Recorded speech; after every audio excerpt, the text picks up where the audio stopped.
Bismillahirrahmanirrahim. Assalamualaikum warahmatullahi wabarakatuh. Waalaikumsalam warahmatullahi wabarakatuh. Alhamdulillah. Alhamdulillahilladzi bi ni'matihi tatimmus shalihat. Asyhadu an la ilaha illallah wahdahu la syarikalah. Wa asyhadu anna Muhammadan abduhu wa rasuluhu alladzi la nabiyya ba'dah. Allahumma salli wa sallim wa barik wa zid wa an'im ala nabiyyil karim nabiyyina wa rasulina wa qudwatina wa murabbi ruhina Muhammadin sallallahu alaihi wasallam wa ala alihi wa sahbihi wa man tabi'ahum bi ihsanin ila yaumiddin, amma ba'd.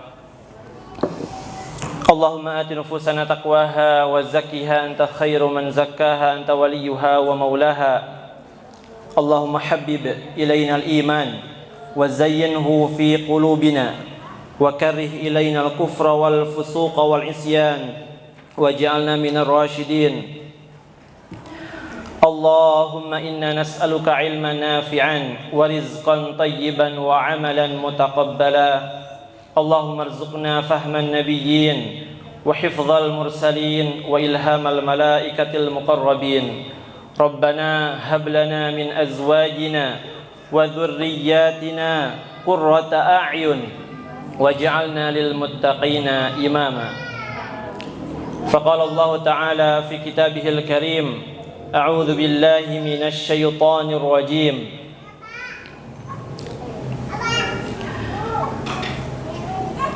أفمن يعلم أنما أنزل إليك من ربك الحق كمن هو أعمى إنما يتذكر أولو الألباب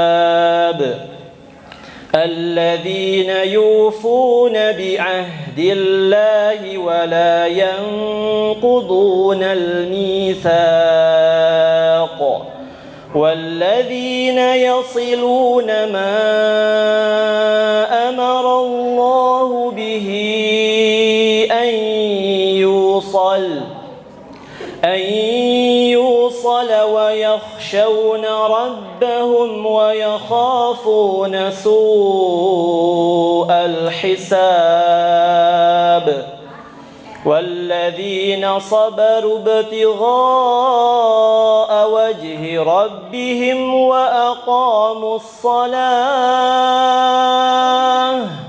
وأقاموا الصلاة وأنفقوا مما رزقناهم سرا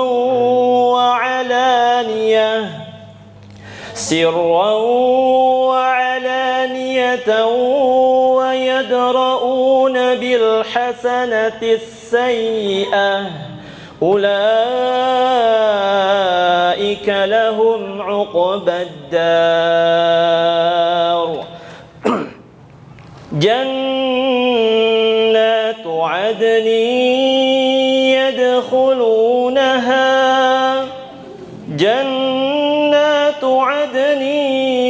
يدخلونها ومن صلح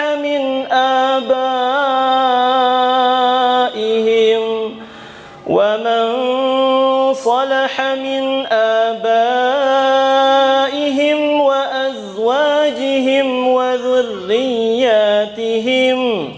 والملائكة يدخلون عليهم من كل باب سلام عليكم بما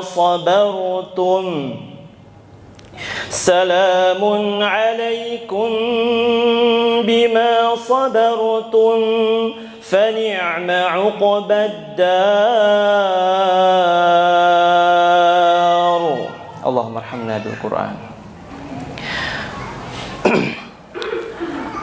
Hadirin ayah bunda yang dimuliakan Allah Subhanahu wa taala, bagaimana kabarnya? Alhamdulillah. Alhamdulillah naon. Alhamdulillah sehat ibunya. Mungkin di antara Bapak Ibu sudah tidak asing lagi dengan wajah saya, betul? Ada yang sudah mengenal dan ada juga mungkin yang masih asing, Bapak Ibu ya. Jadi izinkan saya untuk memperkenalkan diri terlebih dahulu. Nama saya aslinya Muhammad Ikhwan, ya, Muhammad Ikhwanul Haq, tapi punya nama kunyah, ya, nisbah kepada anak saya, Abu Nafisah. Nama anak saya yang pertama Hana Nafisah, jadi saya memakai kunyah Abu Nafisah. Alhamdulillah sekarang saya dikaruniai 3 istri. 3 istri. Istri itu kan perempuan punya. Ya, istri nuka hiji pun asli. Caroge. Terang ibu caroge. Istri punya nuka 2 istri. Istri nuka 2 itu maksudnya murang kali nuka hiji gitu ya. Anak pertama, Bu. Anak pertama itu istri juga gitu, perempuan. Dan yang terakhir anak keempat. Jadi di rumah itu ada 3 istri. Betul ya? Dan 2 lagi anak saya laki-laki. Dan jadi di rumah itu 3 istri, 3 laki-laki gitu Bu ya. 3 pemegat gitu. Nah, saya sekarang beraktivitas di Bandung ya, jadi seorang pengajar, jadi seorang guru Bu, alhamdulillah. Dengan seizin Allah melanjutkan kebaikan yang sudah saya lakukan juga di sini. Mungkin sebagian teman-teman ya di sini, masya Allah ada Ustaz Nasrul ya, masya Allah. Ada sahabat saya di sini. Saya tidak tidak melihat tadi ya, masya Allah. Ada Ustaz Nanang juga ya. Saya menjadi guru di salah satu lembaga di Bandung ya, namanya Kutab Al-Fatih. Dan saya mengawali aktivitas mengajar, aktivitas dakwah sebagai seorang guru di Qalbi Quran, gitu ya. Saya sudah mengalami beberapa fase perpindahan Qalbi Quran sampai di sini, masya Allah sekarang sangat luar biasa, gitu ya. Sangat berbahagia. Sekarang Qalbi Quran punya masjid yang dicita-citakan. Padahal ini sudah lama, gitu ya, masya Allah. Alhamdulillah, biiznillah, tabarakallah. Atas izin Allah, dengan kuasa Allah, Allah hadirkan masjid yang didambakan, yang dulu asalnya dari rumah ke rumah Bu, ya namanya juga rumah tahfidz ya. Sekarang namanya berubah nggak? Jadi masjid tahfidz? Enggak. Namanya tetap rumah tahfidz gitu ya. Rumah tahfidz Qalbi Quran. Alhamdulillah gitu ya, dari rumah ke rumah, dari mulai di Bojong Bojong Rengas ya. Bojong Rengas, kemudian ke Sukamanah. Saya berdua sama Ustaz Rian gitu ya, mengawali di sini di Qalbi Quran, kemudian ke Sukamanah, dari salon pindah ke ruko, di situ lumayan lama cukup. Dan itu terakhir kali saya perpisahan di sana gitu ya, perpisahan dengan sahabat-sahabat semua, sahabat-sahabat Qalbi, dan itu di akhir tahun 2021 gitu ya, karena ada amanah untuk mengajar di Bandung gitu di tahun 2022. Intinya, masya Allah, perjalanan yang begitu luar biasa, begitu banyak kenangan yang hadir yang Allah berikan kepada saya di Qalbi Quran, sehingga ketika ada panggilan untuk berkhidmat kembali di Qalbi Quran untuk berbagi sharing gitu ya, di kajian, terutama di kajian parenting nabawiyah. Dan ini sejarahnya pun sama Bu. Ini kajian parenting nabawiyah yang memperkeras apa Bu? Astagfirullah. Memperkarsai. Nah, gitu. Intinya mah yang mengadakan pertama kali gitu ya. Ketika ana diamanai oleh Ustaz Rian menjadi divisi dakwah di Qalbi Quran gitu ya. Kemudian berpikir kira-kira untuk orang tua santri, dulu Hadonah namanya. Sekarang Qalbi Quran Kids School ya. Qalbi Quran Kids School. Kira-kira supaya visinya sama dalam mendidik anak-anak ya, yang kita lakukan di lembaga di Qalbi Quran, supaya sama dengan apa yang dilakukan oleh orang tua di rumah, kira-kira kita harus seperti apa. Ternyata akhirnya tercetuslah ya ide untuk membuat kajian orang tua yang kita berikan nama sampai detik ini, sampai sekarang, yaitu kajian parenting nabawiyah.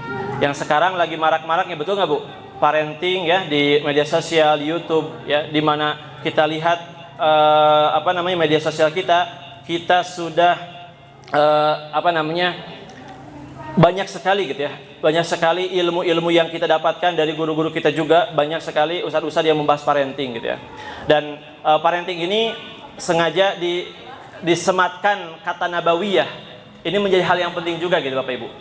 Menjadi hal yang penting karena tidak sedikit hari ini parenting-parenting yang mengatasnamakan Islam, tapi mereka juga mengambil atau menyomot gitu ya bahasanya dari pemikiran-pemikiran psikologi barat seperti itu. Sehingga parenting ini kita spesifikasikan supaya apa?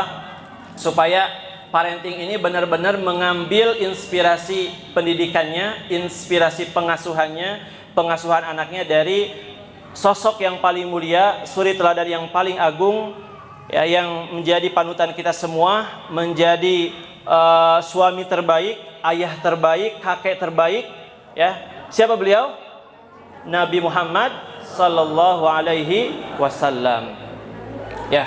Jadi sebenarnya kepada siapa lagi kita harus mencontoh cara berkeluarga kecuali kepada Rasulullah. Karena sudah jelas, sudah dijamin oleh Allah Subhanahu wa taala. Ya, sebagaimana Allah taala berfirman dalam surah Al-Ahzab ayat 21, A'udzubillahi minasyaitonirrajim, laqad kana lakum fi Rasulillahi uswatun hasanah. Gitu ya. Jadi Allah sudah menjamin bahwasanya Rasulullah SAW sebagai sosok suri teladan yang harus diikuti oleh kita semua tanpa terkecuali. Seperti itu. Baik, Bapak Ibu yang dimuliakan Allah SWT, mungkin itu sedikit gitu ya, sekelumit perkenalan saya di sore hari ini. Dan yang berikutnya saya memohon maaf gitu ya atas keterlambatan saya. Qadarullahu ma syafa'al. Perjalanan cukup panjang dari Cikadut, saya domisili di Cikadut sekarang, sampai ke sini kurang lebih 1 jam gitu ya. Tadi ada istirahat, sholat dulu di masjid, dan qadarullah macet gitu ya biasa di jalan yang ada stopan Soekarno Hatta gitu. Di situ lumayan padat sehingga ini nggak kekejar, tapi alhamdulillah gitu ya. Dan sekali lagi mohon maaf yang sebesar-besarnya kepada ayah bunda, bapak ibu semuanya hadirin yang mungkin sejak tadi. Dari kapan Bu datangnya? Ayah? Dari jam berapa? 12:30 tuh kan. Jadi saya zalim sudah membuat ayah bunda menunggu lama gitu ya. Sekali lagi mohon maaf gitu ya. Sekali lagi mohon maaf yang sebesar-besarnya. Mudah-mudahan ini tidak mengurangi keberkahan kita di sore hari ini dalam kajian parenting nabawiyah ini. Baik, ayah bunda yang dimuliakan Allah Subhanahu wa taala. Insyaallah tema yang diangkat di kajian parenting nabawiyah ini adalah tentang KBS. Apa itu KBS? Keluarga Bervisi Surga. Sebenarnya ini ada bukunya loh. Ya.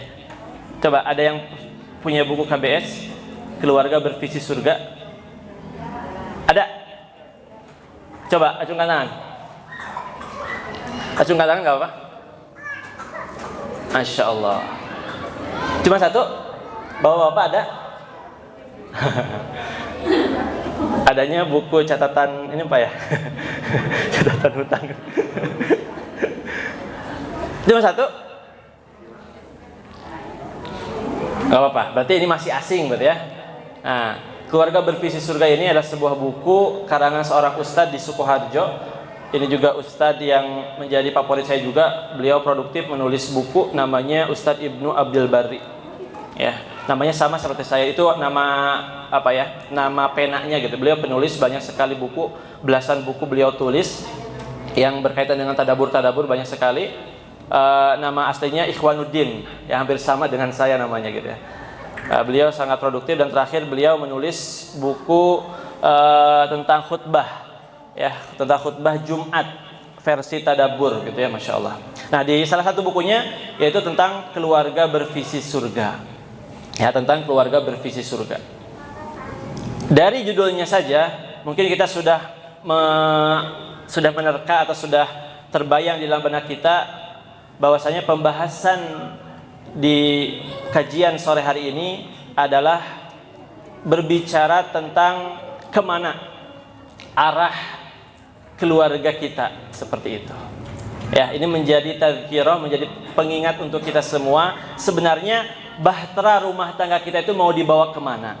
Seperti itu. Jelas. Nah, di sini sudah dicantumkan tujuan yang sesungguhnya, tujuan utama, goal yang paling akhir dari perjalanan bahtera rumah tangga kita ini, ya, rumah tangga Bapak Ibu semua gitu ya. Itu kemana? Ujungnya ke surga. Seperti itu. Ya, baik. Nah, ini dan katanya ini kajian parenting terakhir, betul, di semester ini. Jadi ya mudah-mudahan harusnya ini sih sebenarnya di awal gitu ya, membahas visi itu di awal, tapi tidak mengapa gitu. Mudah-mudahan di kajian terakhir ini ya kita membahas tentang keluarga bervisi surga. Mudah-mudahan ini juga membawa keberkahan untuk kita, membawa ilmu yang bermanfaat, sehingga di akhir kajian parenting di semester ini gitu ya, mungkin nanti akan ada kajian-kajian berikutnya. Nah, di semester ini mudah-mudahan ini menjadi penutup yang baik di kajian ini. Amin ya Allah ya Rabbal Alamin. Baik, ayah bunda, para hadirin, akan teteh yang dimuliakan Allah Subhanahu wa taala, kita lanjut gitu ya. Kita akan masuk yang akan kita bahas. Yang pertama adalah keluarga. Apa itu keluarga? Di sini semua sudah berkeluarga semua? Alhamdulillah, karena ini kajian ayah bunda ya, kajian orang tua wali santri. Betul tidak? Betul. Tapi ada yang belum berkeluarga? Ada? Sudah semua? Kak Hilmi, alhamdulillah. Kak Hilmi, oh belum. Ngacungnya di dia. Kak Sanaslo? Oh, ajak, oke, masya Allah. Saya calon gitu ya, calon pembina keluarga gitu ya, calon pemimpin keluarga, betul ya? Insya Allah. Bagi ibu-ibu yang punya yang jadi dipromosikan gitu ya, yang punya anak perempuan gitu ya, masih lajang. Berapa usia Ustaz Nasrul? 22. Tuh, 22 Bu. Ya, masya Allah. Dan lihat, masya Allah. Sekarang lanjut di mana? Kuliah ya? Khidmat. Oh, khidmat di mana? Masya Allah. Di mana? Di Sabilun Najah. Setelah lulus dari Sabilun Najah ya? Lalu lanjut di Sabilun Najah waktu itu? Iya. Sekarang lagi khidmat di Kutab, masya Allah. Sama-sama di Kutab gitu, masya Allah. Jadi Kutab ini adalah salah satu lembaga pendidikan, sebenarnya bukan baru ya. Nama Kutab itu diambil dari nama-nama sekolah di zaman dahulu, namanya Kutab gitu ya. Di zaman peradaban Islam, di zaman kekhilafahan ya. Khulafaur Rasyidin, kemudian daulah Umayyah, Bani Abbasiyah sampai Turki Utsmani, itu namanya sekolah dulu, sekolah ngaji menghafal Quran itu namanya Kutab, seperti itu. Ada catatan-catatannya para ulama, literasinya masih tersimpan dengan jelas bahwasanya sekolah zaman peradaban Islam terdahulu adalah Kutab. Nah, maka nama itu dihadirkan kembali dengan harapan ingin mengembalikan kegemilangan Islam di zaman ini, seperti itu gitu ya. Baik, kita akan berbicara tentang keluarga. Nah, keluarga ini adalah lembaga terpenting di dalam sebuah tatanan kehidupan. Keluarga ini adalah miniatur peradaban, miniatur sebuah negara. Karena keluarga itu adalah organisasi atau komunitas terkecil di dalam sebuah peradaban. Gitu ya. Maka keluarga ini merupakan unsur terpenting dalam kehidupan masyarakat, negara, bahkan peradaban. Nah, maka ketika keluarganya baik, itu akan menentukan baiknya sebuah masyarakat. Itu akan menentukan baiknya sebuah negara, bahkan peradaban ini, kehidupan di bumi ini. Begitupun juga sebaliknya, ketika keluarganya itu rusak, apa yang terjadi? Maka yang terjadi adalah masyarakatnya pun akan rusak, negara pun akan rusak. Maka hari ini kerusakan-kerusakan yang terjadi di negara kita, gitu ya, dan kita berharap ingin memperbaiki kerusakan tersebut, itu bisa dipastikan hadirnya berawal dari keluarga-keluarga yang tidak tahu bagaimana cara berkeluarga, tidak punya visi berkeluarga itu seperti apa. ingin menghasilkan apa hasil yang dikeluarkan atau output apa yang akan dikeluarkan dari berkeluarga itu. Sehingga hasilnya bagaimana? Hasilnya lahirlah peradaban atau negara yang rusak juga. Peradaban hari ini yang semua mengiblat kepada kehidupan hedonis, materialis. Semua kemuliaan diukurnya dengan apa, Bu? Pak? Dengan uang. Semua kemuliaan diukurnya dengan jabatan. Sedangkan di dalam Islam kemuliaan itu diukurnya dengan apa? Ketakwaan. Jelas. Inna akramakum indallahi atqakum. Sesungguhnya orang yang paling mulia di antara kalian adalah orang yang paling bertakwa. Kita di sini semua sama. Ya, statusnya sama. Meskipun hanya beda, saya sebagai seorang guru, saya sekarang guru kepada ayah bunda semuanya, sehingga saya duduknya lebih atas gitu. Tapi sejatinya kita ini statusnya sama sebagai hamba Allah. Apa yang membedakan kita? Apa, Bu? Pak? Ketakwaan kita. Yang membedakan adalah ketakwaan kita di hadapan Allah. Dan kita tidak bisa melihat siapa yang paling bertakwa di antara kita. Betul tidak? Betul. Karena ketakwaan itu yang tahu hanya diri kita sendiri dengan siapa? Allah Subhanahu wa taala. Tidak bisa dipamerkan. Beda dengan harta, beda dengan jabatan. Itu bisa dipamerkan tidak? Bisa dilihat enggak? Bisa secara zahir. Kalau ketakwaan bisa jadi secara zahir. Seseorang si fulan misalkan dia kelihatan sholat 5 waktu, kelihatan dia suka mengaji, tapi ketika dia sendiri dia bermaksiat kepada Allah. Kan tidak ada yang tahu. Ya, makanya Masya Allah, Allah itu begitu baik kepada kita. Ya, Allah masih memberikan kesempatan kita untuk terus memperbaiki diri, untuk terus bertobat ketika mempunyai kesalahan. Ketika kita berbuat kesalahan, Allah tutup aib-aib kita. Itu merupakan nikmat yang begitu besar. Ya, ketika Allah masih menutup aib-aib kita. Coba bayangkan kalau aib-aib kita ditampakkan oleh Allah. Orang-orang yang misalkan punya dosa, kemudian keluar dari aroma badannya, aroma tubuhnya bau busuk, kira-kira malu tidak? Malu. Mungkin di sini kita akan malu, tidak akan berkumpul seperti ini. Tapi Allah begitu baiknya kepada kita. Allah begitu cinta kepada kita. Allah masih terus memberikan kesempatan yang besar, ya, sampai setiap orang itu diberikan kesempatan oleh Allah untuk memperbaiki diri, untuk terus bertaubat setiap saat. Sampai kapan batasnya? Sampai nyawa di kerongkongan.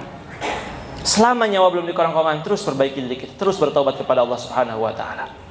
Nah, begitupun juga ketika kita membina keluarga kita masing-masing. Ya, di sini hadir ayah, kemudian bunda. Tapi harusnya ini yang hadir kebanyakan ayah atau bunda? Jelas ayah, bunda gitu ya. Ayahnya pada kemana? Memang biasa gitu ya. Di setiap pengajian yang banyak datang siapa? Bunda. Ya, harusnya gitu ya. Harusnya, alhamdulillah ini para ayah-ayah keren gitu ya. Ayah-ayah hebat, ayah-ayah berani. Yang ketika memutuskan untuk menyekolahkan anaknya di Qalbi Quran, siap menanggung segala konsekuensinya. Ketika awal pendaftaran, syaratnya harus siap mengikuti kajian. Betul tidak? Betul. Tapi ini masih tahapan gitu. Saya masih memaklumi juga. Kadang saya juga suka masih ngobrol sama Ustaz Rian gitu ya. Ini masih tahapan. Ya. Bisa dimaklumi gitu ya, bisa dimaklumi. Yang hadir masih ibu-ibu. Kenapa? Karena kegelisahan yang paling besar di keluarga, terutama terhadap anak siapa? Ibu-ibu. Kegelisahan ibu-ibu dalam mengasuh atau mendidik anak-anak. Dan biasanya ayah itu pola pikirnya atau cara berpikirnya yang masih umum gitu ya. Mudah-mudahan ayah-ayah di sini mah sudah, Masya Allah, sudah baik-baik gitu ya pola berpikirnya. Kebanyakan di luaran sana, pola pikir seorang suami itu tugasnya hanya apa? Mencari nafkah saja. Sedangkan urusan pendidikan itu diserahkan kepada siapa? Ibu-ibu. Betul tidak seperti itu? Betul. Nah, maka harus ada perubahan yang mendasar dari cara berpikir seperti itu. Kenapa? Nanti kita akan bahas. Karena yang paling bertanggung jawab atas keluarga siapa? Ayah sebagai pemimpin keluarga. Wah, ini masa dipangmenangkan ibu-ibu sebenarnya. Gitu. Ayah. Kenapa? Karena jelas di dalam surah An-Nisa ayat 34 Allah Ta'ala berfirman, Ar-rijalu qawwamuna 'alan nisa. Siapa pemimpin di rumah? Laki-laki. Para suami. Dan para ulama menjabarkan, membahas sangat detail tentang makna qawwam. Yang kita biasanya terjemahkan qawwam itu apa? Pemimpin, betul? Selain pemimpin, ada yang tahu tidak makna qawwam apa? Apa? Ada yang tahu tidak? Selain pemimpin, makna qawwam juga adalah seorang pendidik. Apa? Seorang pendidik. Itu artinya apa? Suami, seorang ayah itu berkewajiban mendidik siapa? Istri dan anak-anaknya. Lebih besar tanggung jawabnya. Makanya Allah Ta'ala berfirman dalam surah At-Tahrim, Ya ayyuhalladzina amanu qu anfusakum wa ahlikum nara. Allah menyeru kepada laki-laki sebagai kepala rumah tangga, sebagai pemimpin di dalam keluarga, agar mereka bisa menjaga diri mereka dan keluarganya dari apa? Api neraka. Itu artinya apa? Itu artinya tugas yang berat. Memastikan bagaimana istri dan anaknya sudah terdidik dengan baik, mempunyai visi yang jelas sesuai dengan visi Rasulullah SAW dalam menghadirkan keluarga. Ya. Mempunyai ilmu dalam memimpin keluarga, bukan hanya sekedar mencari nafkah. Karena salah satu makna qawwam juga itu adalah pencari nafkah juga.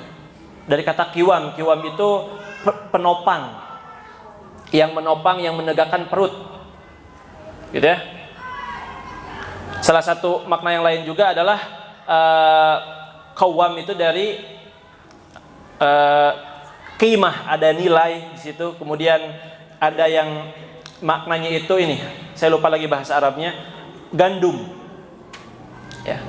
Maksudnya apa? Yang maksudnya adalah seorang qawwam itu adalah yang memberikan makan, ya, memfasilitasi tempat tinggal dan lain sebagainya.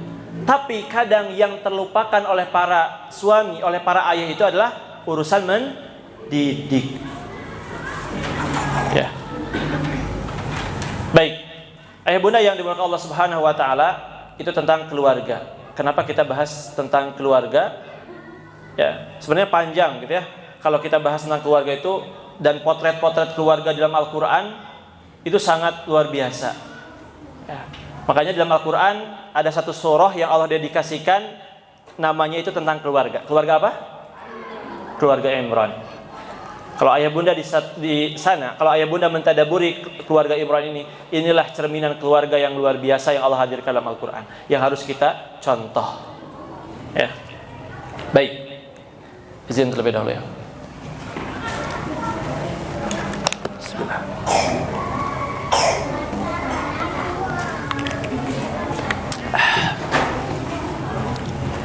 Pembahasan di kajian sore hari ini kurang lebih 3 poin pembahasan. Yang pertama berawal dari masalah. Yang kedua, bagaimana Allah memandu kita. Kemudian yang ketiga, visi keluarga muslim. Kita akan belajar tentang visi keluarga muslim. Dulu di angkatan-angkatan pertama, kalau di Quran Kids School yang masih hadonah namanya, saya pernah menyampaikan tentang visi keluarga muslim. Di sini ada yang masih orang tua lama gitu, mungkin udah nggak ada ya. Ada yang pernah mendapatkan materi visi keluarga muslim? Baru semua. Ada? Oh, nggak ada. Oh, nggak ada, berarti baru semua. Baik. Kita akan bahas satu persatu. Ketika kita membahas suatu tema, kita berawal dari masalah terlebih dahulu, supaya kita aware, supaya kita sadar apa masalah yang selama ini, sehingga ketika kita sudah tahu akar permasalahannya, kita gelisah dengan masalah-masalah ini, disitulah ada energi untuk memperbaiki atau untuk menyelesaikan masalah tersebut, untuk mencarikan solusinya. Di antara masalah-masalah yang terjadi di dalam keluarga, mungkin ibu-ibu dan para ayah ya di sini juga merasakan dan pernah mengalami ya di antara masalah-masalah ini. Ya, ini sebenarnya masalahnya banyak, tapi saya rangkum, saya garis besarkan ya di sini masalah-masalahnya kurang lebih ada 4. Ya. Yang pertama, hubungan yang tidak harmonis. Ya. Ini pun masalah besar. Banyak angka perceraian di Indonesia. Ya. Kalau kita lihat situs Kementerian Agama, di situ banyak sekali. Ya. Per tahun itu ribuan yang bercerai, subhanallah. Ada yang menikah baru 3 bulan udah cerai. Bahkan ada yang beberapa hari udah cerai. Subhanallah. Apa alasannya Bu kira-kira, Bapak? Apa alasannya? Oh, ada yang ekonomi, pinjol, apalagi judol gitu ya. Banyak sekali permasalahan. Itu berarti memang sudah rusak gitu ya. Siapa yang ketika pemimpinnya rusak, pasti rumah tangganya rusak. Maka mudah-mudahan kita semua di sini, terutama para ayah, terjauh dari hal-hal yang seperti itu gitu. Ketika pemimpinnya rusak, pasti rumah tangganya rusak. Ya, tidak harmonis lagi. Akhirnya berujung perceraian. Dan perceraian adalah salah satu syariat juga gitu. Syariat yang menjadi solusi ketika sebuah rumah tangga itu memang tidak bisa dipertahankan lagi. Solusinya adalah bercerai. Banyak kisah-kisah di zaman Rasulullah. Sebagaimana contohnya misalkan kisah anak angkatnya Rasulullah. Siapa? Zaid bin Thabit. Yang menikah dengan siapa? Zainab binti Jahash. Kenapa bisa bercerai? Nah, ini juga pelajarannya adalah apa? Ketika kita menikah, ini juga pelajaran bagi yang belum menikah. Ketika kita menikah, kita harus cari pasangan kita yang sekufu. Apa itu sekufu? Setara gitu ya, dari segi strata sosial, dari segi pendidikan dan lain sebagainya lah. Kenapa? Meskipun tidak menjadi syarat yang mutlak gitu ya. Boleh saja misalkan suaminya lulusan SD, istrinya lulusan S1, bisa gak? Bisa saja gitu. Tapi kira-kira di rumah tangganya akan jomplang tidak? Jomplang. Akan jomplang. Akan menyebabkan gesekan-gesekan yang mengarah kepada ketidakharmonisan. Nah, begitupun juga terjadi di rumah tangganya sahabat mulia Zaid bin Thabit radhiyallahu an dengan siapa? Zainab binti Jahash. Akhirnya kan disuruh bercerai. Akhirnya diceraikan dan Allah perintahkan Rasulullah untuk menikahi Zainab binti Jahash. Sebagai pelajaran juga.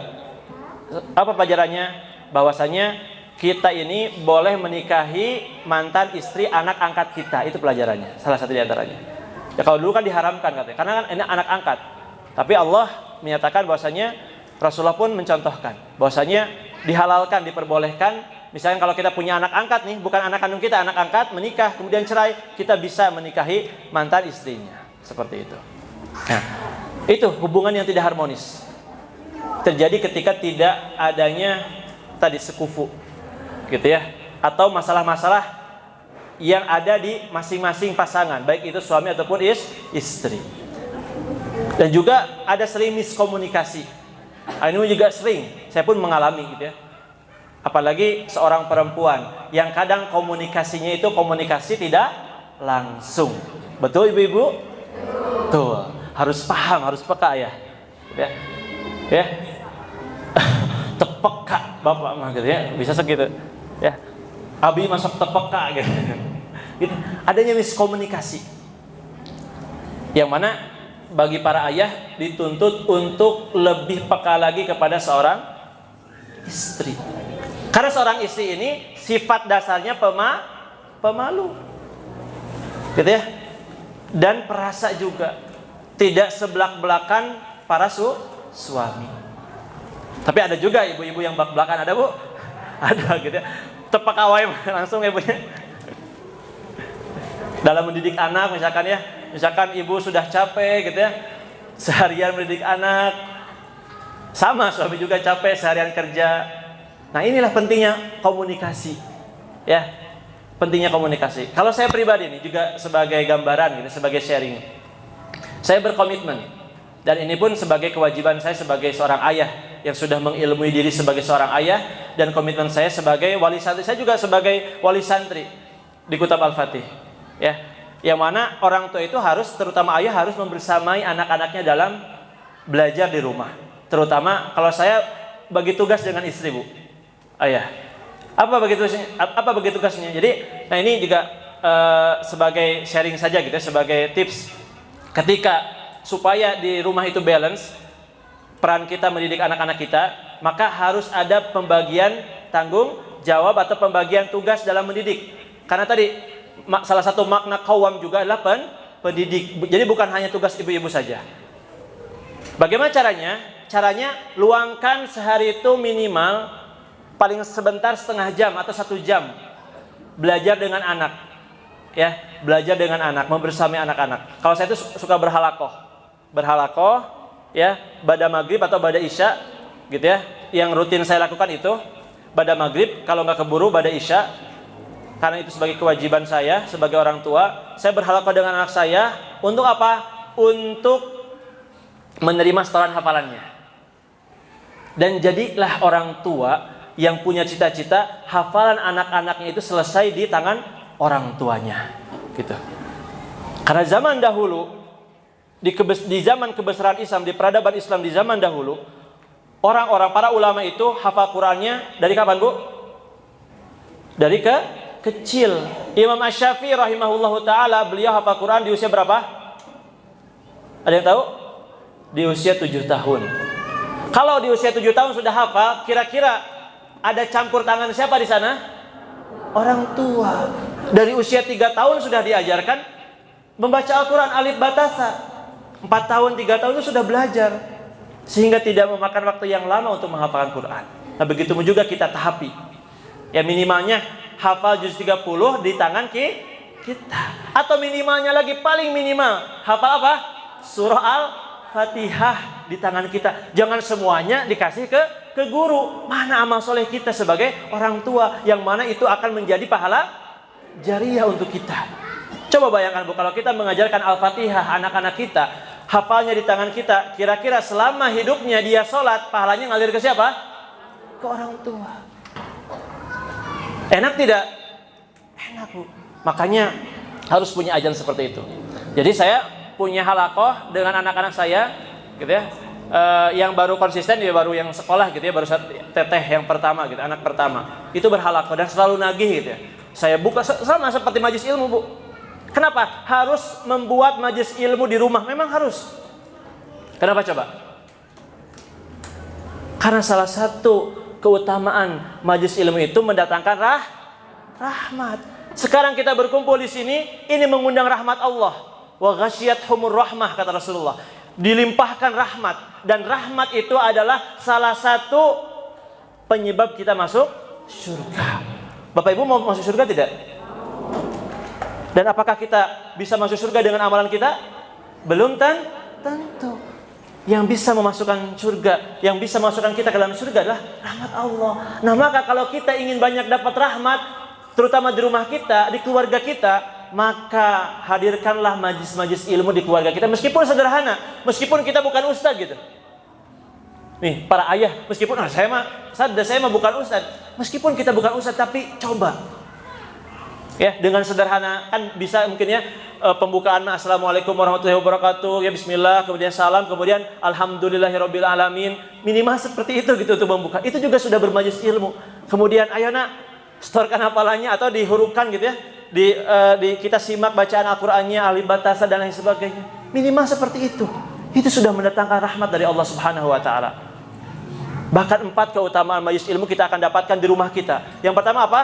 Nazalat alaihimus sakinah, akan diturunkan sakinah, ketenangan. Jadi kenapa di rumah tangga kita rasanya tuh kok kita tidak nyaman di rumah gitu? Kan ada ya, mudah-mudahan di sini tidak ada. Ada seorang suami ketika pulang kerja itu malas kalau pulang ke ke rumah. Kenapa bisa seperti itu?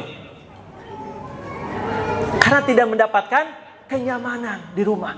Karena tidak mendapatkan ketenangan. Nah, ini tugas ibu-ibu ketika suaminya pulang ke rumah, buat para suami itu nyaman, buat para suami itu tenang, buat para suami itu merasakan sakinahnya ibu-ibu. Kalau bapak-bapak tidak mendapatkan sakinah di rumah, cari di mana coba? Di luar. Mau nggak bapak-bapak cari di luar? Pasti kita nggak ridho kan? Bapak-bapak cari sakinahnya di luar. Nah, kebanyakan keluarga hari ini yang tidak mengilmui tentang keluarga ini, seperti itu keadaannya, ayah bunda, bapak ibu.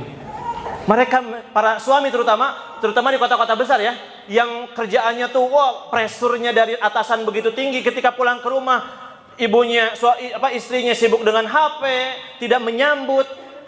Akhirnya apa yang terjadi? Akhirnya dia cari ketenangan di luar. Di mana, Bu? Di kafe misalkan, Bu ya, sambil ngopi gitu ya, ngobrol-ngobrol lama, pulangnya nanti malam. Gitu ya. Atau naudzubillah, lebih buruknya di mana? Di tempat-tempat prostitusi, naudzubillah. Kenapa demikian? Karena tidak mendapatkan ketenangan, kenyamanan. Maka jadilah para ibu-ibu sebagaimana Ibunda Khadijah yang menenangkan Rasulullah SAW ketika ketakutan saat menerima wahyu pertama. Apa yang dilakukan oleh Ibunda Khadijah? Ditenangkan. Ketika Rasulullah datang ke rumah, tidak langsung diinterogasi, dari mana saja? Bapak terus di mana wae gitu ya? Diperhatikan gitu. Tidak seperti itu.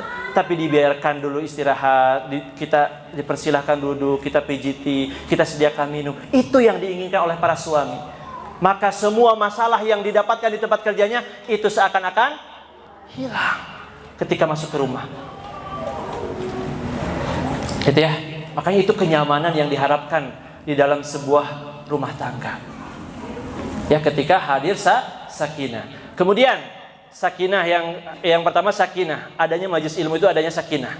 Ya, sebagaimana hari ini kita merasakan sakinah, ketenangan. Di rumah pun kita hadirkan. Kemudian yang kedua, wa ghasyiyatuhumur rahmah, adanya rahmat, dicurah limpahkan rahmat. Ya, Masya Allah. Makanya kita harus hadirkan majelis ilmu di rumah-rumah kita. Kemudian yang ketiga apa? Yang ketiga, wa hafathumul malaikah. Para malaikat itu datang menaungi. Bahkan di dalam sebuah riwayat bertumpuk-tumpuk gitu ya. Malaikat itu datang ke majelis ilmu untuk menyaksikan majelis ilmu. Jadi malaikat itu turun ke bumi itu cari majelis ilmu. Ya, untuk mencurahkan rahmat Allah juga. Untuk mendoakan ampunan bagi kita semua. Masya Allah. Begitu banyak sekali keutamaan majelis ilmu. Dan terakhir apa? Nama-nama kita akan disebutkan oleh Allah di hadapan para malaikat. Keren tidak? Keren. Nama kita disebutkan oleh Allah, Bu, ketika kita bermajlis ilmu. Maka saran saya, buat majlis-majlis ilmu, halakoh-halakoh ilmu di rumah kita masing-masing, supaya kita mendapatkan sakinah, rahmat dari Allah Subhanahu wa Ta'ala. Kemudian pengaruh buruk dari dunia luar. Sosmed luar biasa hari ini, Bu ya. Yang paling gencar sekarang apa, Bu? TikTok, Bu ya. Subhanallah. Ya. Videonya pendek-pendek, Bu ya. Itu tuh secara tidak langsung itu bisa membuat otak kita rusak kalau kita tidak bisa mengendalikan diri. Otak kita bisa busuk. Ya, ada istilah brain rot, pembusukan otak. Ketika apa? Ketika kita terus-terusan scrolling tanpa memperhatikan waktu dengan video yang beraneka macam, bahkan video yang merusak gitu, subhanallah. Dan ini bahayanya kalau terjadi pada anak kita, bahaya. Ya. Pengaruh buruk dari dunia luar gitu itu hadir ke keluarga kita. Ya. Kebanyakan hari ini keluarga yang menjadi potret keluarga idaman itu potret keluarganya siapa? Yang ada di sosmed, betul tidak? Betul. Masih mending kalau keluarganya muslim, ya.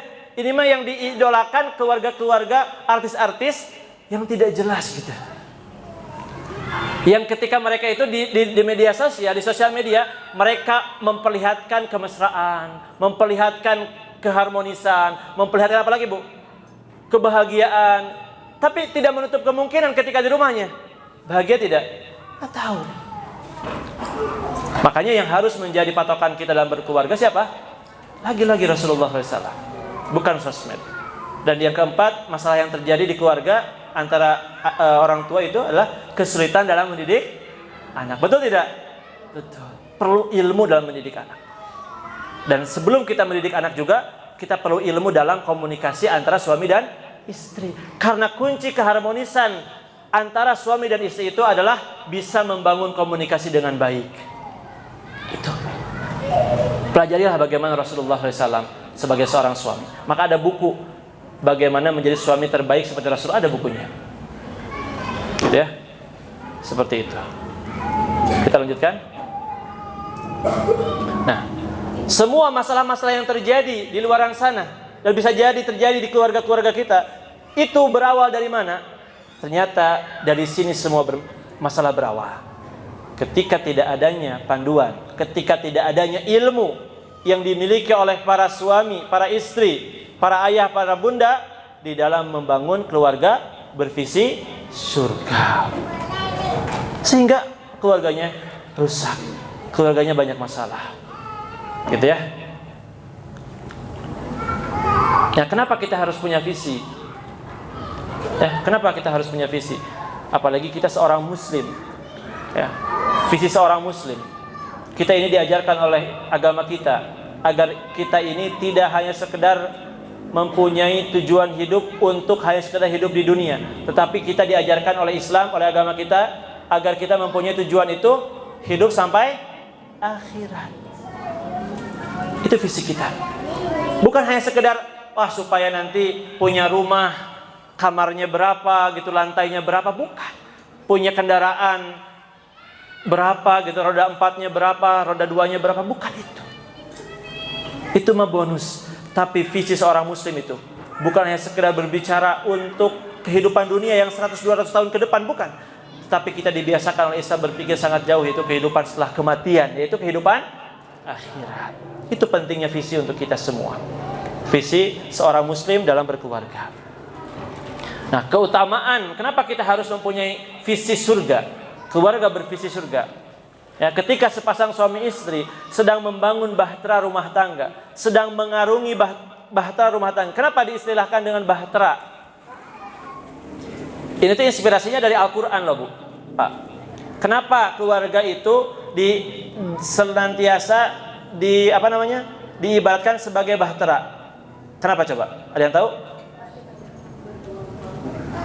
Salah satu inspirasinya adalah di dalam surah Nuh. Ya, Allah sendiri yang menyebutkan bahwasanya bahtera itu disebutnya rumah oleh Nabi Nuh di dalam surah Nuh ayat terakhir, ayat 28. Ketika Nabi Nuh berdoa kepada Allah, Rabbighfirli wa liwalidayya wa liman dakhala baitiya mu'minan walil mu'minin. Ya, wal mu'minat wala tazididz zalimina illa tabara. Ketika Nabi Nuh berdoa, ya Allah ampunilah aku dan untuk kedua orang tuaku dan untuk orang-orang yang masuk ke dalam rumahku. Rumahku di sini apa? Bahtera kapal laut Nabi Nuh yang menyelamatkan orang-orang beriman pada saat terjadi banjir yang begitu besar di muka bumi itu pada saat itu. Nah, perahu dinamakan baiti, rumah. Maka disinilah rumah itu atau keluarga itu sering kali disebut sebagai bahtera rumah tangga. Kenapa? Karena penganalogiannya, pengibaratannya itu sama seperti bahtera. Sama-sama mengarungi sebuah samudra perjalanan yang luas gitu. Sebagaimana bahtera pun ketika mengarungi samudra yang luas, ada apa, Bu? Ada ombak, ada gelombang, ada tantangan yang begitu besar. Begitupun juga rumah tangga kita. Ketika kita mengarungi bahtera rumah tangga kita, kita pun pasti akan menghadapi gelombang, akan menghadapi apa? Permasalahan-permasalahan. Gitu ya. Tentunya untuk menghadapi itu seorang nahkoda, seorang pemimpin rumah tangga dituntut untuk mempunyai mental yang kuat, kesabaran yang besar, kesabaran yang luas. Bagaimana mungkin bisa menghadapi permasalahan-permasalahan dalam keluarga kalau tidak punya mental dan kesabaran yang luas? Dan ini tentunya dari ilmu. Ya, diilmui menjadi seorang suami, diilmui menjadi seorang istri, diilmui menjadi seorang ayah, diilmui menjadi seorang ibu. Gitu ya. Nah, dan di antara faktor terpenting yang menjadikan pasangan suami istri memiliki mental dan kesabaran yang kuat, berhasil dalam melewati gelombang permasalahan keluarga adalah apa? Menjadikan keluarganya bervisi surga. Gitu ya. Jadikan keluarga kita bervisi surga. Ya, insya Allah masalah sebanyak apapun akan hilang. Maksudnya akan mudah diatasi ketika kita visinya surga, ketika kita visinya akhirat. Ya, masalah sebesar apapun insya Allah akan mudah mencari solusinya, akan mudah mencari jalan keluarga. Itu sudah menjadi janji Allah di dalam Al-Qur'an. Fa inna ma'al usri yusra. Inna ma'al usri yusra. Sesungguhnya setelah kesulitan pasti ada kemudahan. Ketika kita ngaji Quran, mentadabbur Quran, visi kita surga, kita akan ketika mendapati masalah yang besar, kita akan kembalinya kemana? Ke Quran. Itu yang akan menguatkan keimanan kita. Ya. Wa may yattaqillaha yaj'al lahu makhraja. Orang yang bertakwa itu pasti akan Allah jadikan jalan keluar dari segala permasalahannya. Itu kuncinya. Gitu ya. Nah, kemudian pembahasan yang kedua di dalam berbicara tentang visi keluarga muslim ini, bagaimana Allah memandu kita dalam menjalani kehidupan keluarga. Bagaimana Allah memandu kita? Bagaimana Bu? Pak? Kalau kita membeli suatu barang elektronik, biasanya suka ada apa? Buku panduan, manual book ya. Tapi kadang jarang dibaca, oke gitu. Suka baca Bu sampai akhir tamat? Tidak Bu ya, jarang. Punya HP, dibaca buku panduannya dari A sampai Z? Enggak Bu ya. Tapi alhamdulillah kalau barang elektronik mah bisa aja. Tapi kalau keluarga kita tidak dibaca buku panduannya, kira-kira bagaimana? Terarah tidak? Tidak terarah. Makanya Allah hadirkan buku panduan yang paling fenomenal, yang menjadi mukjizat baginda Rasulullah sallallahu alaihi wasallam, yaitu Al-Qur'an. Kalau kita ingin mendapatkan keberkahan dalam rumah tangga kita, hadirkan halaqah Quran di rumah kita. Baca Al-Quran di rumah kita, sehingga Allah menghadirkan keberkahan itu. Kenapa? Karena Al-Quran itu kitab yang penuh dengan keberkahan. Kitabun anzalnahu ilaika mubarakun liyadabbaru ayatihi waliyatadakkara ulul albab. Al-Quran itu yang diturunkan kepada Nabi Muhammad itu adalah kitab yang penuh dengan keberkahan. Bagaimana keluarga kita akan banyak mendapatkan berkah, akan mendapatkan keberkahan dari Allah kalau Al-Quran saja tidak pernah dibaca di dalam keluarga kita. Yang sering kita baca, yang sering kita mainkan, yang sering kita lihat apa? Gadget. Kalau kita boleh jujur, lebih banyak mana kita buka gadget atau buka Quran? Gadget. Ustaz, saya mah gadget gak ada Quranan. Ya boleh gitu baca Quran di gadget. Tapi kalau kita boleh jujur, kita lebih banyak baca. Baca apa Bu? Baca grup WhatsApp gitu ya. Baca status orang gitu ya. Betul tidak? Baca story orang, apalagi kepo gitu ya. Ngepoin si ibu iya nih statusnya hari ini bagaimana gitu ya. Dikepoin gitu ya. Ini terjadi hari ini. Dan kita lupa ngepoin apa yang diinginkan oleh Allah.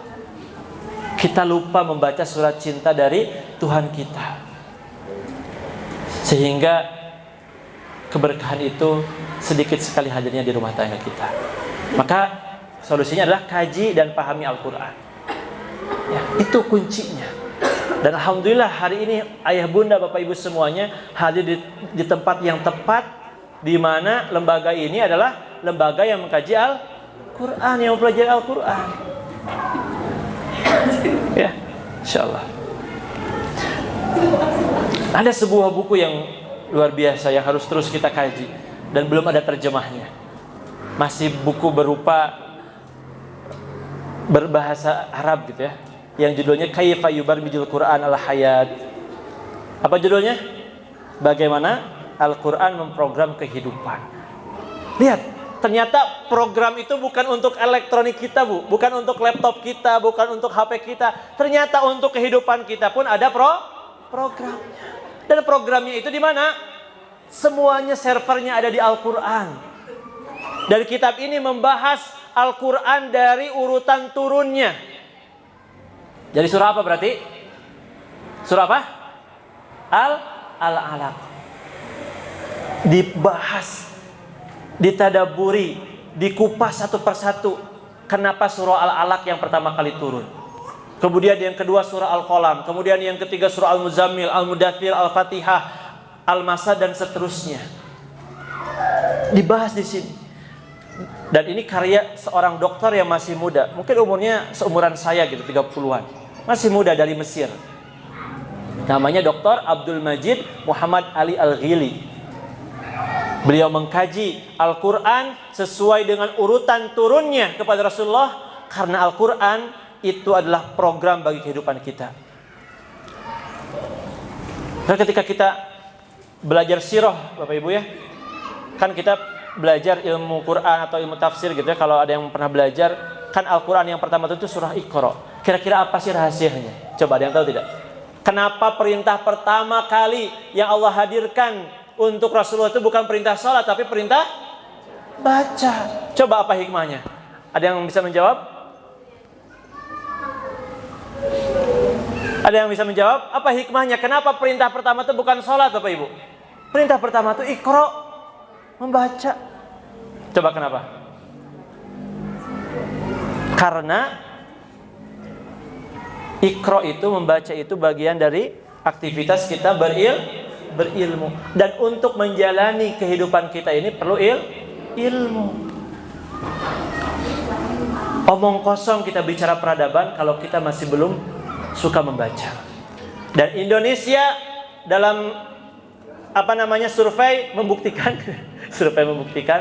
Indonesia itu menduduki peringkat kedua, Bu, terendah di dunia, subhanallah, untuk baca buku. Terbukti memang orang-orang yang maju itu, negara-negara maju itu tingkat bacanya tinggi, seperti di Eropa gitu, di Jepang itu tingkat bacanya tinggi. Mereka membaca buku itu, menghabiskan buku itu dalam setahun itu 30 judul buku kurang lebih. Sedangkan kita setahun berapa buku, Bu? Sabuku G tidak tamat. Gitu. Tapi mudah-mudahan Al-Quran tamat punya. Ya, Masya Allah. Nah itulah. Jadi di dalam Al-Quran ini, di dalam buku ini, Al-Quran itu ternyata dibagi 3. 38 pertama itu Al-Quran berbicara tentang perbaikan individu kita. Bagaimana kita memperbaiki diri kita terlebih dahulu. Jadi kalau kita, ini lihat urutannya, perbaikan individu, perbaikan keluarga, dan perbaikan negara. Itu di Al-Quran semuanya ada, Bu. Pak, kalau kita ingin memperbaiki peradaban ini, memperbaiki negara, ya, maka langkah atau tahapan awalnya harus memperbaiki apa dulu? Individu dulu, kemudian keluarga.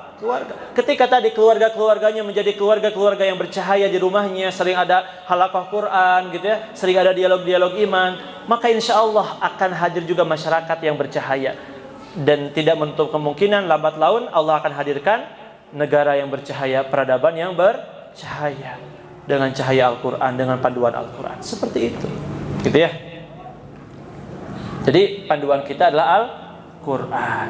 Nah, maka visi keluarga muslim yang akan kita bahas di akhir kajian ini, itu semuanya dari Al-Quran, ya, yang memandu kita semua.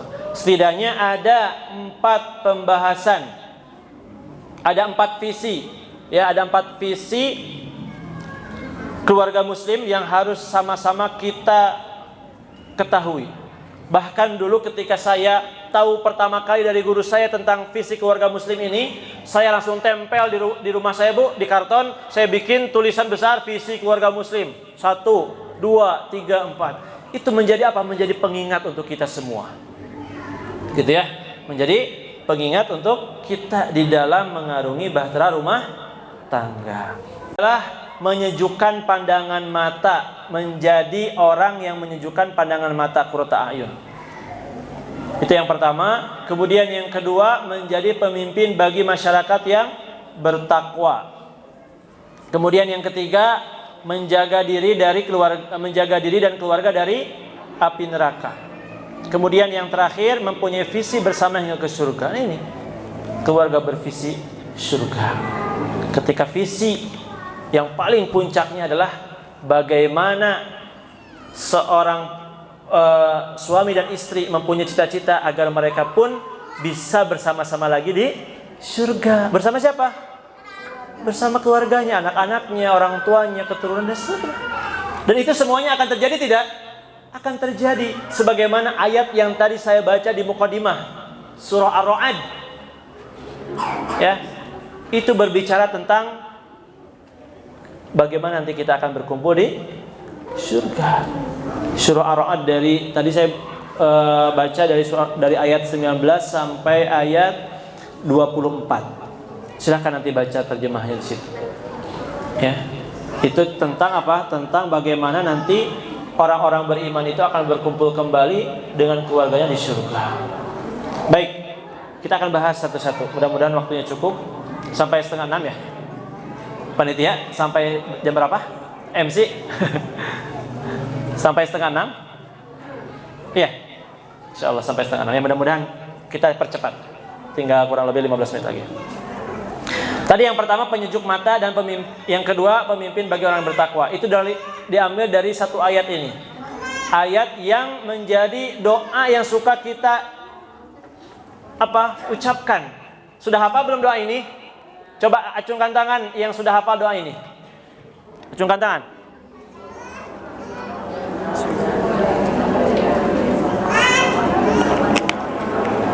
Ini mah doa wajib bagi para orang tua. Sudah hafal belum? Sudah sering dibaca? Insya Allah. Yang belum hafal wajib dihafal ini. Nah dari ayat ini, dari doa ini, Allah ingin memberikan pelajaran kepada kita bahwasanya visi keluarga kita itu yang pertama ini nih. Ketika ini tentang pembahasannya di surah Al-Furqan ini membahas ibadur rahman, tentang hamba-hamba Allah yang maha rahman, hamba-hamba Allah yang soleh. Ya. Nah, di antara ayatnya itu adalah hamba-hamba Allah yang soleh ini, hamba-hamba Ar-Rahman ini, salah satu kebiasaannya suka berdoa ini. Apa? Waladina yaquluna. Nah, doanya dari Rabbana di sini. Rabbana hablana min azwajina wa dzurriyyatina qurrata a'yun waj'alna lil muttaqina imama.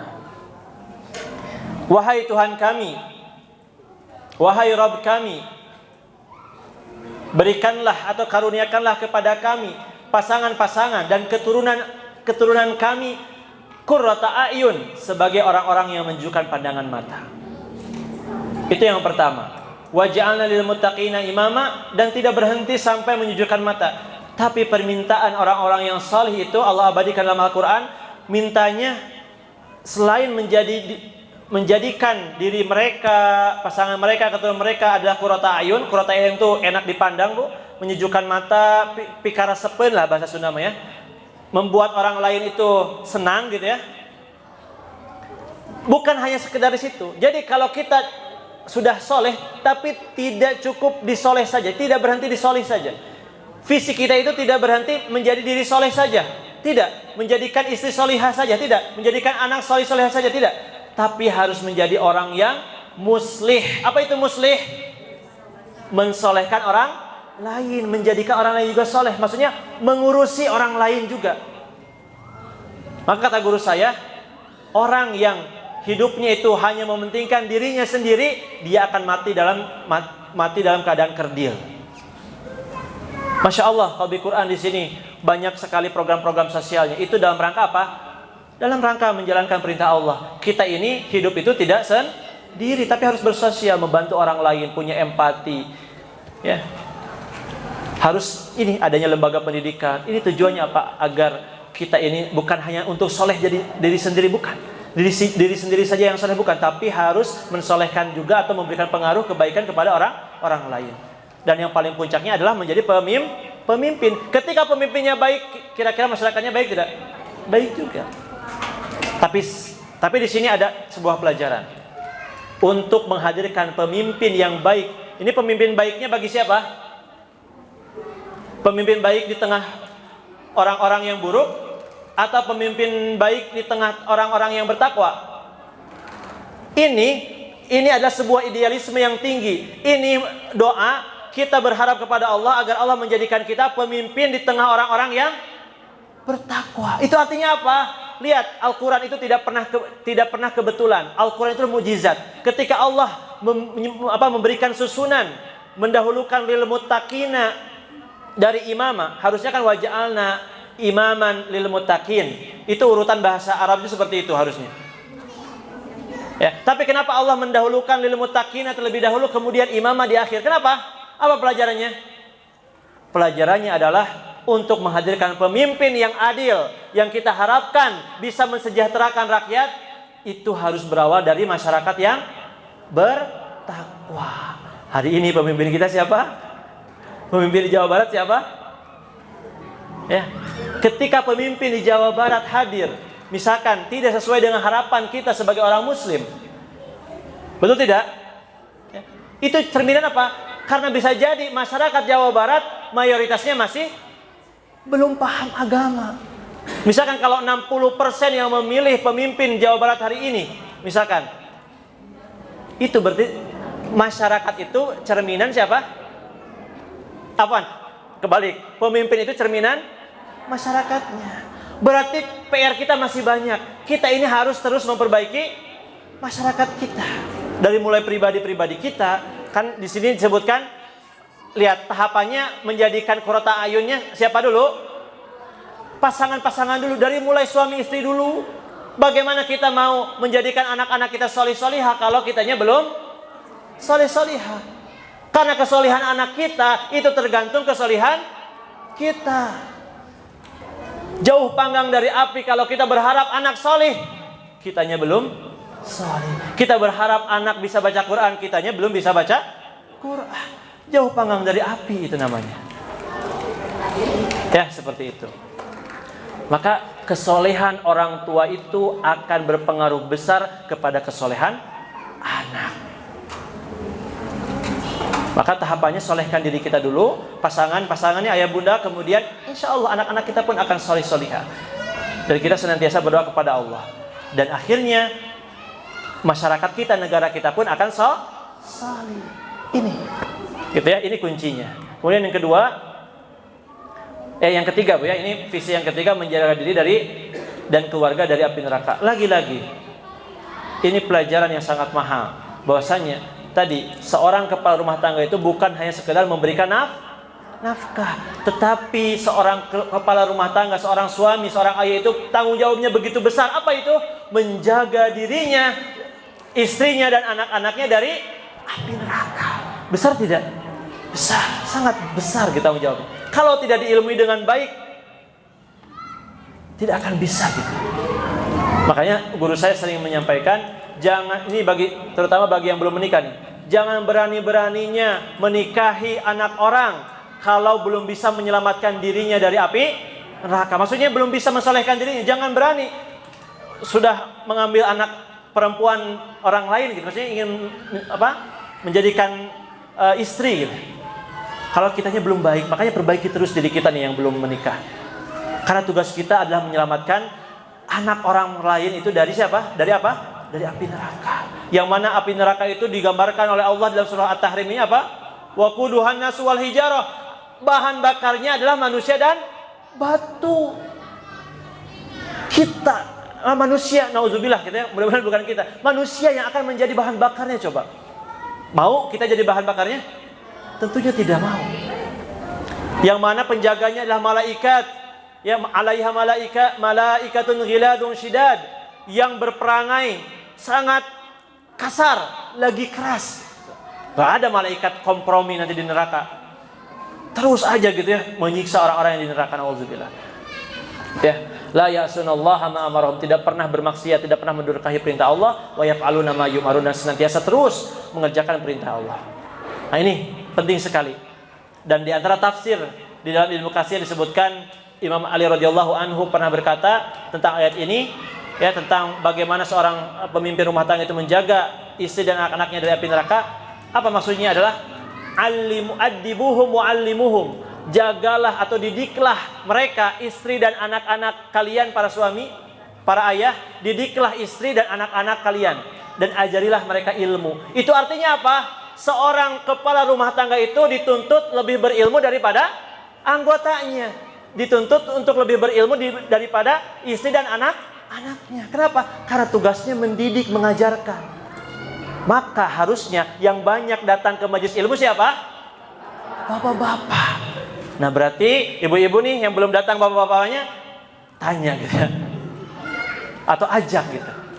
Harusnya yang paling berilmu di keluarga itu adalah dari segi agama ya, ilmu agama. Siapa?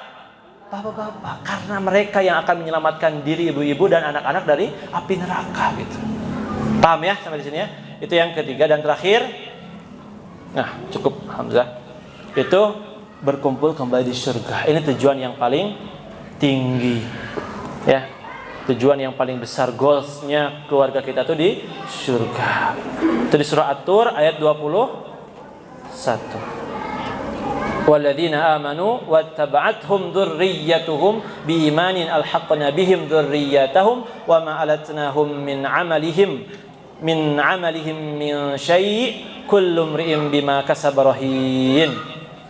Selain tadi surah Ar-Ra'd ya, Ar-Ra'd ayat tadi ayat 23 kalau yang berbicara tentang ini tentang keluarga yang soleh akan berkumpul di surga gitu, jannatu adni yadkhulunaha wa man salaha min abaihim wa azwajihim wa dzurriyyatihim.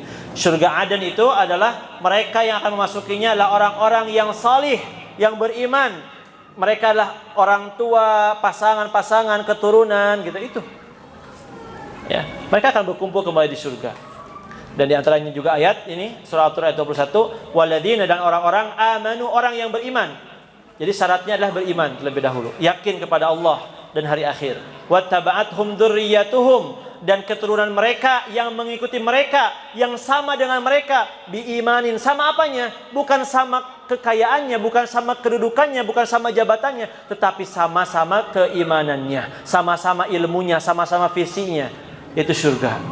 Maka apa yang terjadi? Alhaqqna bihim dzurriyyatahum. Maka kata Allah, kami akan kumpulkan mereka bersama keturunan mereka di surga. Seperti itu. Gitu ya. Wa ma alatnahum min amalihim min syai'. Dan kami tidak akan mengurangi sedikit pun amal mereka. Jadi ketika kita mengajarkan ilmu, mendidik anak-anak kita, Allah tidak akan mengurangi pahala kita, bahkan justru menambah pahala kita. Gitu ya. Kullu mri'in bima kasaba rahin, setiap orang terikat dengan apa yang telah dikerjakannya. Begitu mungkin. Alhamdulillah. Ya, alhamdulillah tamma bihamdillah, selesai dengan atas izin Allah, atas segala puji bagi Allah gitu ya. Mudah-mudahan semoga bermanfaat. Ya, kurang lebihnya mohon maaf. Ya, mungkin itu saja dari saya. Mungkin jika ada pertanyaan mangga silakan diserahkan ke MC gitu ya. Saya tutup dulu. Assalamualaikum warahmatullahi wabarakatuh. Mohon izin nanti menyerahkan syahadat untuk RTP. Oh, boleh. Siap. Mangga ada pertanyaan enggak? Waalaikumsalam warahmatullahi wabarakatuh. Tadi kan jangan berani menikah sebelum beres dengan begitu. Oh, berarti ini belum menikah. Kang Aur belum menikah? Masya Allah. Semoga Allah mudahkan ya. Pertanyaannya adalah ada nggak patokan dalam arti beres diri sendiri itu ada Seperti apa gitu? Masya Allah. Baik. Ya. Baik. Insya Allah. Syukran jazakallahu khairan Kang Anwar yang sudah memberikan pertanyaan. Ada tidak patokan gitu? Patokan diri seorang itu sudah solehnya itu seperti apa gitu? Tadi gitu ya. Emang kesolehan orang itu tidak bisa kita ukur gitu ya. Karena ketakwaan itu kan urusan pribadi, betul tidak? Betul. Tapi yang bisa merasakan itu adalah diri kita. Yang bisa merasakan itu diri kita sendiri, bukan orang lain. Sehingga ana tidak bisa mengukur, oh ini sudah soleh nih Kang Anwar, sudah layak nikah gitu. Tidak bisa. Tapi justru diri sendiri. Gitu ya. Yang bisa merasakan, yang bisa menentukan. Saya ini meskipun ya saya juga merasakan gitu ya. Kita ini sangat sulit gitu, bukan sangat sulit, memang berusaha untuk benar-benar di titik orang-orang yang bertakwa. Tapi karena kadang ya kita ini sebagai makhluk yang Allah sebutkan sebagai makhluk yang berbuat kesalahan, ya makhluk khoto gitu ya, tempatnya berbuat kesalahan. Kadang ada saja perbuatan buruk, kemaksiatan yang kita lakukan, yang kadang kita tidak harapkan itu. Nah, maka salah satu indikator lah ya, indikator ketika kita ini sudah berusaha, bukan bukan menganggap dirinya soleh gitu, karena soleh itu sangat memang apa ya, tidak layak diri yang penuh dengan dosa ini menganggap diri kita soleh gitu loh ya. Maka sebenarnya indikator yang sederhananya apa? Indikator yang sederhananya adalah ketika kita berbuat kesalahan, karena kan kita tidak menutup kemungkinan berbuat kesalahan, betul tidak? Betul. Tapi kita terus berusaha, bukan kita terus bergelimang dalam dosa, tidak. Nah itu yang salah. Saya yakin ayah bunda di sini, akang teteh di sini, semuanya berusaha untuk menjadi orang yang saleh. Tidak terus bergelimang dosa, tenggelam dalam keburukan, tidak. Nah, maka yang harus kita perhatikan adalah sejauh mana ketika kita berbuat kesalahan kita segera bertobat kepada Allah Subhanahu wa taala. Sebagaimana di dalam surah At-Tahrim. Surah At-Tahrim ini, nama surahnya At-Tahrim artinya apa? Tentang pengharaman. Jadi ceritanya Rasulullah mengharamkan madu. Madu itu halal atau haram? Halal ya. Tapi Rasulullah haramkan karena atas permintaan istrinya. Ya gitu ya. Lagi-lagi istri itu bisa berpengaruh. Rasulullah saja bisa mengharamkan yang halal loh. Tapi akhirnya Allah tegur. Gitu ya di dalam surah At-Tahrim. Di dalam surah At-Tahrim juga ketika kita ya mengarungi kehidupan rumah tangga kita, ketika pasti ada masalah, pasti ada berbuat salah dan sebagainya. Maka di ayat keberapa itu? Di surah At-Tahrim di halaman kedua di sebelah kiri paling atas. Ya, ayat ke-6 ya? Bukan, ayat ke berapa? Ke-8 ya? Bentar. Saya cek dulu. Betul, ayat ke-8 ya. Halaman kiri sebelah atas, ya ayyuhalladzina amanu tubu ilallahi taubatan nasuha. Ini artinya apa? Ketika kita berbuat kesalahan, Allah ingin agar kita ini segera kembali kepada Allah. Tidak terus-terusan bergelimang dosa di sana. Nah, maka ini bisa jadi indikator yang saya sarankan gitu. Tadi kembali lagi, sebenarnya yang menjadi yang bisa menentukan itu diri kita sendiri. Sudah sejauh mana kita ini berusaha soleh di hadapan Allah. Sudah sejauh mana kita ini berusaha menjadi orang yang bertakwa. Takwa itu apa? Menjalankan perintah Allah, menjauhi larangannya. Kan kita yang tahu, betul tidak? Betul. Nah, tapi indikator berikutnya mungkin yang bisa kita jadikan patokan adalah sejauh mana ketika kita berbuat kesalahan langsung bertaubat kepada Allah Subhanahu wa taala. Seperti itu. Dan ada sebenarnya indikator orang yang soleh di dalam surah Al-Furqan. Terakhir ya, saya sebutkan. Ternyata coba tebak dulu. Kira-kira orang yang soleh yang disebutkan di dalam surah Al-Furqan yang pertama, indikator kesolehan pertama itu bisa jadi indikator juga. Di surah Al-Furqan tentang ibadur rahman, tentang hamba-hamba Allah Ar-Rahman. Ternyata karakter pertama, indikator pertama yang Allah sebutkan orang yang soleh itu apa coba? Ada yang tahu? Apa? Di surah Al-Furqan. Mas Nasrullah nih sudah hafal Quran nih. Coba boleh dikeluarkan hafalannya. Bukan. Ya. Nah ini nih. Ternyata indikator pertama orang yang soleh yang Allah sebutkan di sini itu apa? Ternyata bukan yang rajin tahajud gitu ya, bukan. Apa coba? Kan kadang kita ya, oh si itu mah soleh karena suka tahajud, betul tidak? Ternyata tahajud itu bukan indikator pertama kesolehan seseorang. Ternyata indikator pertama kesolehan seseorang itu adalah, perhatikan di surah Al-Furqan ayat 63. Wa ibadur rahmanil ladina yamshuna 'alal ardi hauna. Orang yang soleh itu, yang pertama kali Allah sebutkan di dalam karakter ibadur rahman itu, ketika berjalan di atas muka bumi itu tidak sombong. Ternyata yang karakter yang indikator kesolehan itu tidak sombong yang pertama. Tidak petantang petenteng gitu, tidak merendahkan orang lain, bukan itu. Tetapi ketika berjalan di muka bumi adalah berjalan dengan penuh kerendahan. Itu indikator kesolehan pertama yang Allah sebutkan di dalam surah Al-Furqan ini. Wa idza khatabahumul jahiluna qalu salama. Dan apabila bertemu dengan orang-orang yang bodoh, bukan malah mengejek tetapi mengucapkan salam. Jadi apa? Indikator yang pertama adalah interaksi sosialnya baik. Itu yang pertama. Baru yang berikutnya waladina yabituna li rabbihim sujada wa qiyama. Baru indikator yang kedua itu adalah salat tahajud. Ternyata salat tahajud yang kedua, Bu. Pak. Ya, indikator kesolehan seseorang itu yang pertama itu adalah interaksi sosialnya bagus, akhlaknya bagus. Jadi kalau nih, makanya ini juga indikator, masya Allah. Anda baru teringat nih, Allah berikan ilham. Ternyata nih tips, ya ini terakhir nih, tips para orang tua dalam memilihkan mantu untuk anaknya, untuk anak perempuannya, untuk mencari menantu ya laki-laki apa? Yang baik akhlaknya kata Rasulullah dan baik agamanya. Itu patokannya. Yang terlihat ketika tadi berinteraksi itu baik, tidak terlihat kesombongan, tidak terlihat meremehkan orang lain, tidak. Tapi akhlaknya dan agamanya, ilmu agamanya mumpuni, karena itu bekal untuk memimpin rumah tangga. Mungkin itu kurang lebih ya, Kang Anwar. Wallahu a'lam bishawab. Barakallahu fikum. Cukup mungkin insyaallah. Masya Allah.